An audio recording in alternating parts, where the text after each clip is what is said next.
Hello students, welcome to our channel Gurukulam biology. आज के session में हम लोग बात करेंगे पॉलन पिस्टिल इंटरेक्शन की। पॉलन पिस्टिल इंटरेक्शन की क्या होता है? Pollen pistil interaction. पॉलन मतलब परागकण, पिस्टिल मतलब स्त्री केसर, female sex organ, male sex organ. Interaction between male sex organ and female sex organ, इसका डिफिनीशन ये हो जाएगा, the arrival of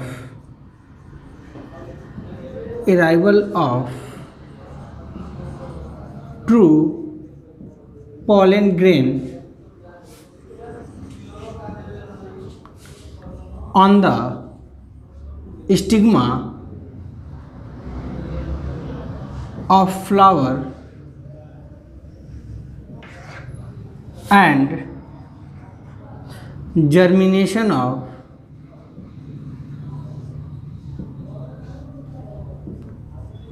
pollen grain on the stigma is known as pollen pistil interaction. अब इसको समझ लेते हैं। परागकणों का वर्तिकाग्र पे पहुंचना तथा उनके द्वारा परागनली का निर्माण करना ही क्या कहलाता है? पॉलन पिस्टिल इंटरेक्शन, या पराग स्त्री केसर संकर्षण कहते हैं। पराग स्त्री केसर संकर्षण, स्त्री केसर संकर्षण। सबसे पहले हम ये देखेंगे कि पराग स्त्री केसर संकर्षण होता क्या है। इसमें होता ये है कि ट्रू पॉलन का मतलब ये हुआ कि जिस जाति का पराग वर्तिकाग्र है उसी जाति का क्या हो, परागकण उसके ऊपर उसी प्रकार के परागकण की उस पर लैंडिंग हो। अगर सपोज कीजिए कि क्या है, ये वर्तिकाग्र आम का जो पौधा होता है उसके पुष्प का वर्तिकाग्र है, और ये जो परागकण है वो क्या है, अमरूद के पेड़ का है। तो क्या इसके ऊपर आएगा तो जर्मिनेशन करेगा? उसके बाद ये क्या हो जाएगा, यहाँ पे जर्मिनेट नहीं करेगा। इस पे गिरने के बाद क्या हो जाएगा, ये डेड कर जाएगा, सूख जाएगा, इसका जर्मिनेशन नहीं हो पाएगा। और जो सत्य प्रकार का होगा, अगर आम का यहाँ पे परागकण आके गिरेगा तो क्या हो जाएगा, वो जर्मिनेट कर जाएगा, पॉलन ट्यूब का निर्माण कर लेगा। इसे ही क्या कहते हैं, पॉलन पिस्टिल इंटरेक्शन कहते हैं। पॉलन पिस्टिल इंटरेक्शन को हम दूसरे लैंग्वेज में ऐसे समझ सकते हैं, हम इसके दूसरे डिफिनीशन को जानेंगे। All the events from pollen deposition on the stigma until the entry of pollen tube into the ovule are together called pollen pistil interaction। वह सभी घटनाएं पॉलन ग्रेन का स्टिग्मा के ऊपर डिपोजिशन से लेकर जाने से लेकर परागनली के निर्माण होने तक के सभी घटनाओं को किस में कंसीडर करते हैं हम? पराग स्त्री केसर संकर्षण या पॉलन पिस्टिल इंटरेक्शन के अंदर स्टडी करते हैं।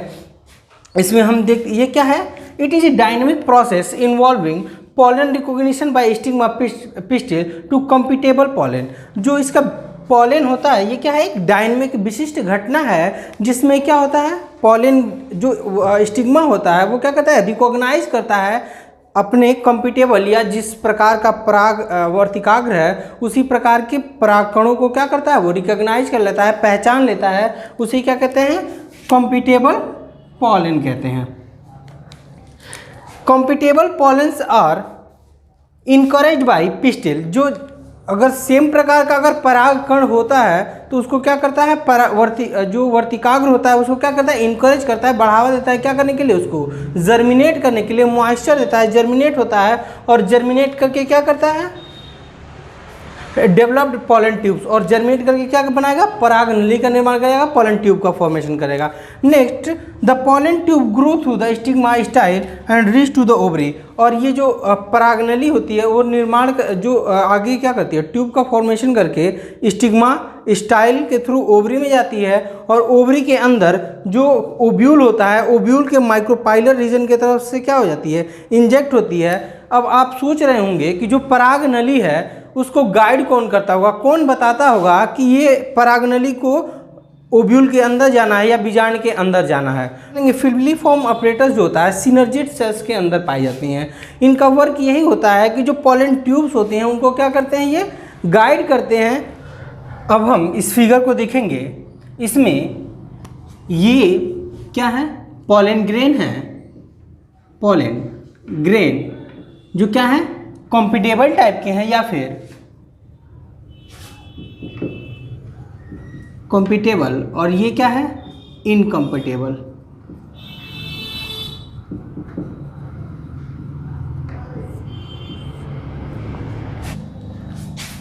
कॉम्पिटेबल को हम ऐसे कर सकते हैं, सुयोग्य परागकण, या इनकॉम्पिटेबल को अयोग्य, जो क्या है, जो दूसरे प्लांट के परागकण हैं। सपोज कीजिए अगर ये आम का के वृक्ष का जो फ्लावर होता है उसका ये क्या है, वर्तिकाग्र है, और ये परागकण किसका है, अमरूद का है, तो क्या होगा, इसके ऊपर जर्मिनेट नहीं करेगा। लेकिन जो आम के का ही परागकण होगा वो क्या हो जाएंगे, इजिली जर्मिनेट कर जाएंगे। और ये क्या है, ये वर्तिकाग्र या स्टिग्मा है, stigma, style,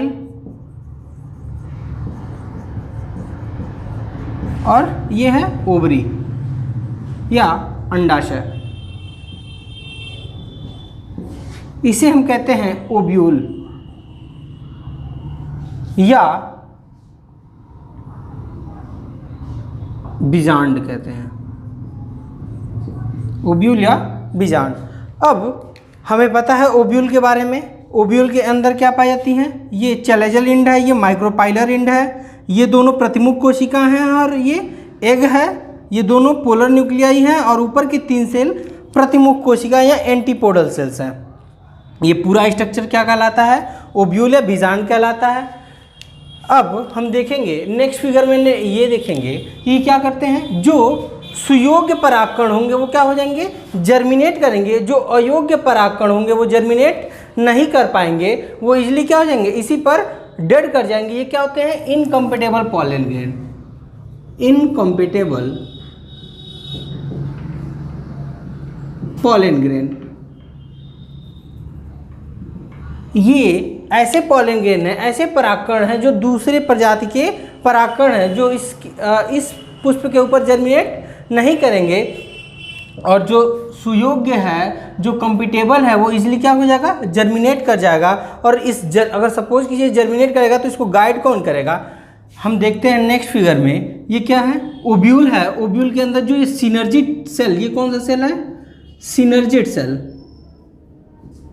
synergid cells. Synergid cells के अंदर एक विशिष्ट प्रकार की संरचना पाई जाती है जिसे फिलिफॉर्म ऑपरेटर्स कहते हैं। फिलिफॉर्म ऑपरेटर्स, फिलिफॉर्म ऑपरेटर्स कहते हैं। ये फिलिफॉर्म ऑपरेटर्स का मुख्य कार्य ये है कि ये पराग नली को क्या करता है, रास्ता दिखाता है, गाइड करता है, क्या करने के लिए, बीजांड द्वार या माइक्रोपाइलर रीजन से एंट्री करने के लिए। जैसे अभी हमें यहाँ से क्या बनाया है, ये है आपका पोलन ट्यूब। पोलन ट्यूब के अंदर मैंने ये बताया था कि यहाँ पे क्या होते हैं, यहाँ पे ट्यूब न्यूक्लियस होते हैं, पराग नली, केंद्रक, और यहाँ पे क्या होते हैं, 2 मेल गैमेट्स होते हैं। ये दोनों मेल गैमेट्स हैं, और ये क्या है, ट्यूब न्यूक्लियस, ट्यूब न्यूक्लियस। और ये दोनों क्या हैं, male gametes.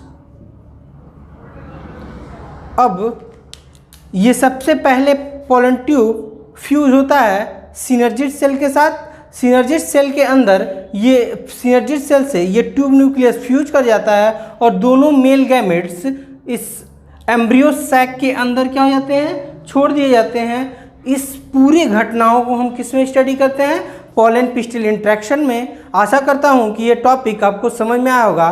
Thank you, have a nice day.